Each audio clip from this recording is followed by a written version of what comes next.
bermula dari rilisnya buku elektronik bertajuk Broken Strings karya Aureli Moeremans yang menggemparkan seisi jagat maya. Nama pesinetron Robby Tremonti kini terus menyita perhatian publik. Kisah masa lalu pernikahnya dengan Aureli Moeremans akhirnya kembali terusut secara mendalam. Ya, usai 16 tahun mengambang tanpa kejelasan, pernikahan mereka kembali menjadi perbincangan hangat. Ditambah lagi, belum lama ini Aureli kembali membagikan unggahan mencolok, di mana dalam unggahan itu ia seperti memberi penegasan bahwa pernikahannya dengan Taylor saat inilah yang merupakan pernikahan sah di mata agama Katolik.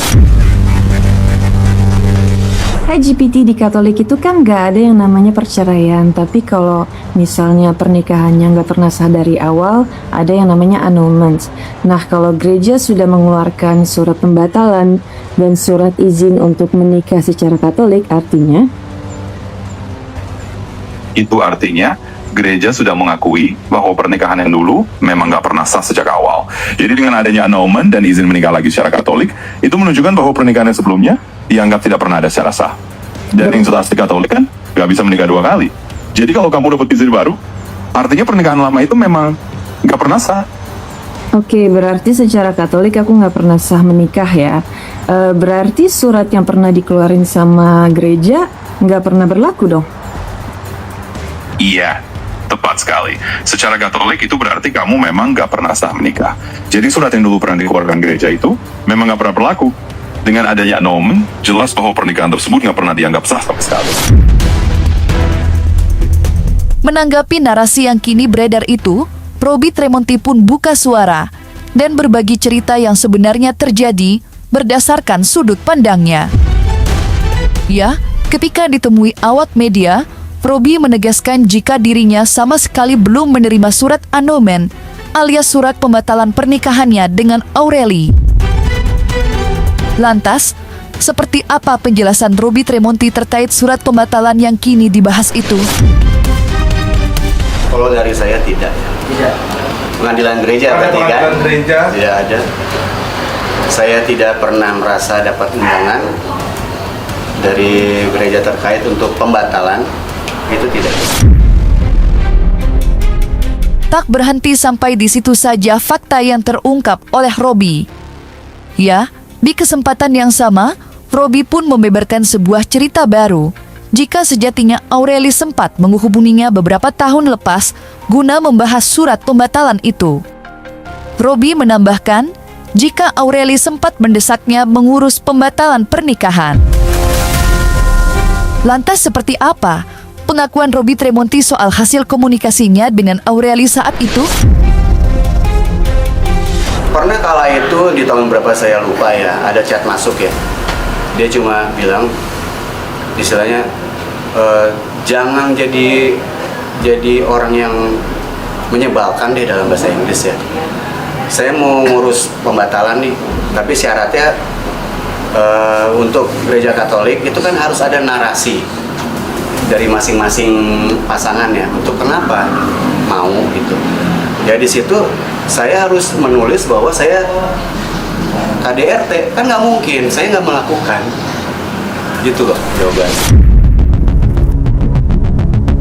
Kisah rumah tangga yang dijalin oleh Robby Tremonti dan Aureli Moeremans hingga kini memang masih menjadi pertanyaan besar di kalangan publik. Buktinya, saat ini keduanya masih memperdebatkan soal sah atau tidaknya pernikahan mereka di mata hukum dan agama. Terkait hal tersebut, Robby Tremonti pun sempat memberikan penegasan ketika ditemui awak media pada tanggal 13 Januari 2026 silam. Lantas bagaimanakah tanggapan Robby Tremonti terkait isu yang menyebut pernikahannya dengan Aureli dikatakan tidak sah? Ada juga dugaan, maaf Romo dan pastor seluruh dunia, ada dugaan Romo disuap. Itu juga bukan kewenangan saya. Tolong buktikan, tolong pertanyakan itu. pertanggungjawaban isi yang narasinya seperti itu. Pertanyakan itu seluruh umat Katolik, apakah gereja bisa disuap atau tidak. Saya sempat dan punya bukti. Saya kan juga harus dapat informasi yang valid dari yang lebih tahu ya. Saya sempat ketemu Romo di Paroki Cibinong menanyakan, dan ada buktinya. Romo, apakah gereja itu bisa disuap? Jawabannya tidak. Nanti rekan-rekan media, kalau memang ada Romo yang bersedia diwawancara, silakan. Tak melulu soal sah atau tidaknya di mata agama, diskursus publik soal pernikahan Robby Tremonti dan Aurelie Moeremans juga bermuara pada satu aspek yang tertera dalam buku Broken Strings. Ya, kini tersebar pula dugaan kurang enak yang menuding jika Aurelie sebenarnya tidak sepenuhnya rela dipersunting oleh Robby Tremonti. Hanya saja, terdapat ancaman berat dan tekanan dari keluarga Robby yang memaksa Aurelie menerima pinangan sang pesinetron. Lantas, seperti apakah reaksi Robby Tremonti yang menyebut adanya dugaan pengancaman dan pemaksaan dalam pernikahannya? Teman-teman wartawan, media, terutama yang mengerti akan pernikahan Katolik, memang benar. Pernikahan Katolik itu tidak mudah. Tidak bisa dilakukan cuma persiapan 1 hari. Dia harus ada penyelidikan kanonik. Penyelidikan kanonik itu adalah digarisbawahi penyelidikan, berarti harus diselidiki asal-usul kenapa pasangan ini ingin menikah. Itu dilakukan sendiri-sendiri antara pastor garis miring Romo terhadap masing-masing pasangan. Si mempelai pria diajak ngomong private sendiri, dan mempelai perempuan private sendiri ditanya, apa dasar kamu mau menikah? Dan apabila Romo menemukan kejanggalan dari pernikahan ini, misalkan adanya ancaman, pastor ini akan jaga rahasia, tidak akan membocorkan secara diam-diam.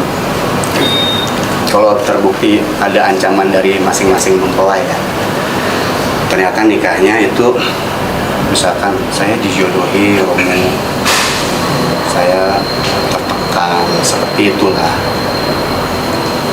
Romo akan jaga rahasia itu dan akan melaporkan ke yang lebih berwenang supaya pernikahan itu tidak terjadi.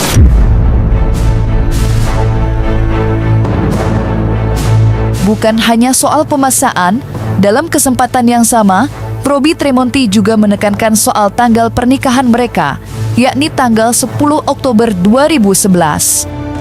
Hal itu dirasa penting ditegaskan oleh Robby, lantaran data yang beredar menyebutkan jika Aurelie lahir pada tahun 1993, sehingga pada pernikahan tersebut, Aurelie telah genap berusia 18 tahun. Sehingga Robby beranggapan bahwa pada tanggal 10 Oktober 2011, Aurelie sudah dinilai dewasa secara hukum. Jadi, ini adalah kebenaran, bukan pembenaran. Ada berita bahwa yang polemik bahwa Aureli itu menikah, ada yang bilang 15 tahun lah di bawah umur. Ya. Aureli lahir itu 8 Agustus 1993. Dan ini masih ada di highlight ya. Kalau bisa minta tolong teman-teman. Ini kalender 10, menjawab pertanyaan kamu yang di belakang ya. Tanggal pernikahan 10 Oktober 2011.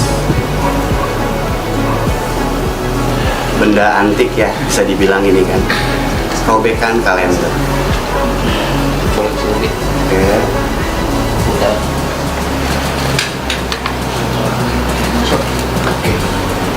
Ya. Ke kiri bang. Sudah. Turunin dikit bang tangannya boleh. Hah? Turunin dikit tangannya biar mukanya nggak kelihatan. Ya. Tekankan lagi. Aureli menikah. Aureli lahir 8 Agustus 1993 jelas. Dan ini tanggal pernikahan 2011 10 Oktober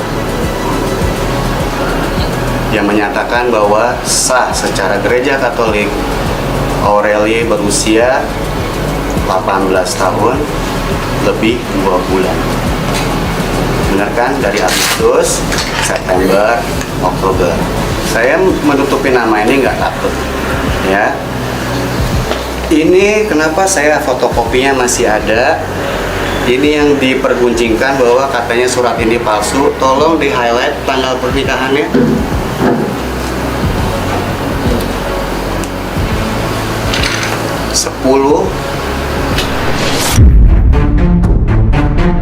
Dengan tegas, Robby Tremonti menerangkan semua argumen yang ia miliki, serta menunjukkan setumpuk bukti yang berkaitan dengan pernikahannya dengan Aureli Moeremans. Menariknya, belum lama ini Aureli juga sempat membagikan unggahan berisi percakapannya dengan kecerdasan buatan. Dan dalam percakapan itu, Aureli diketahui membahas soal potensi hukum yang menanti bila seseorang menggunakan data pernikahan tidak sah sebagai argumennya. Lantas mungkinkah hal itu merupakan sinyal bahwa Aureli akan membawa perkara ini ke jalur hukum?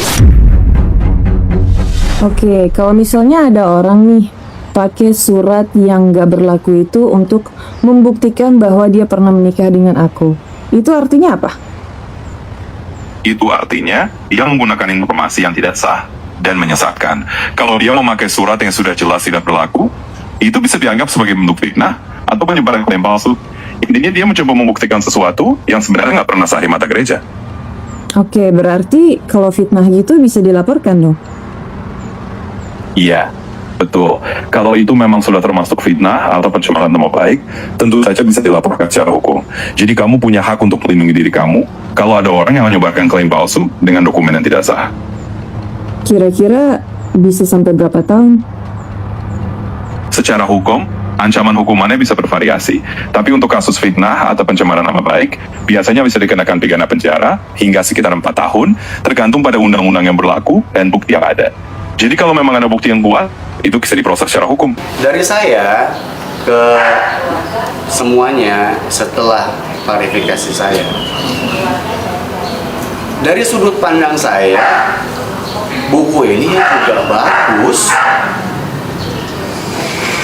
bagus bukunya. Saya yang bacanya juga bisa panas. Tapi kan buku itu hasil ilmiah ya, pemikiran ilmiah melalui proses editing, sah atau enggak itu keluar. Dasar buktinya kalau nanti suatu hari dipertanyakan tentang narasi-narasi ini, menurut saya buku itu bagus kalau bisa dipertanggungjawabkan. Karena kan juga banyak ya produksi-produksi buku yang mengatakan ini based dari true story atau based dari true event. Tapi ternyata saya nggak sebut merek ya, tinggal cek di Google, ternyata karangan dan dibumbui bukunya. Saya tutup seperti ini. Saya sudah bilang ya, buku itu memang bagus. Kalau memang apa? Sesuai. Ada apa? Ini buku ditulisnya tidak ingin menyerang siapapun loh. Hanya berbagi ya. Buku ini saya juga menurut Mbak Feni Rose bilang buku ini sangat baik untuk dibaca, untuk bahan edukasi. Saya juga bilang ya bagus.